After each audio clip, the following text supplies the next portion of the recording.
అత్తమ్మా, వెయ్యేళ్ళ వినవంక పుస్తకం చదివినా మీరు? చదివిన బుచ్చిరెడ్డిదే కదా, మా క్లాస్మేటే. ఆయన అన్నయ్య ఇద్దరు మా క్లాస్మేటే. నర్సింగపూర్ అట్ట కదా వాళ్ళ? నర్సింగాపురం వాళ్ళది. రాజిరెడ్డి బుచ్చిరెడ్డి ఇద్దరు అన్నదప్పుడు. దేవాలయం గురించి ఒక కథ ఉన్నది కదా, ఏం కథ? దేవాలయం పెరవళ్ళ గురించి. అవును అవును, మొదట్లో లక్ష్మీనారాయణ స్వామి, వీణవంక లక్ష్మీనారాయణ స్వామి ఉండే. అయితే ఆయన పూజా పునస్కారాలు బాగా జరగలే. అంత చుట్టుపక్కల ఎంత చెత్త చెదారము, చెట్లు చేమలు ఉండే. ఒకసారి బండ్లు వస్తే, చింతపండు బండ్లు వస్తే ఆ బండ్ల మీద మంతెనకు వెళ్ళిపోయాడు.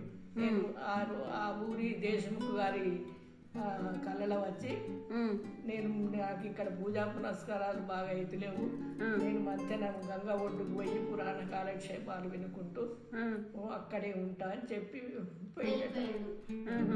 దేశ్ముఖ్కి కళలో వచ్చి చెప్పిండా. అప్పుడు మరి వెళ్ళిపోయిన తర్వాత గుడి కాళ్ళినా? గుడికి పోయిన తర్వాత మళ్ళా కోరకంటి గుట్టలలో నుంచి వెంకటేశ్వర స్వామిని, లక్ష్మీ వెంకటేశ్వర స్వామిని తీసుకువచ్చి మళ్ళీ ఉంచి ప్రతిష్ఠ చేసిండ్రు.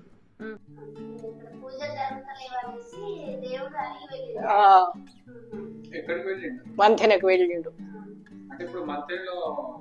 వేణవంక లక్ష్మీనరసింహ స్వామి.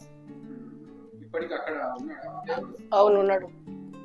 ఇప్పటికీ రథం కదలటానికి కూడా వీణవంక లక్ష్మీ వెంకటేశ్వర స్వామి అంటేనే కదులుతుందట.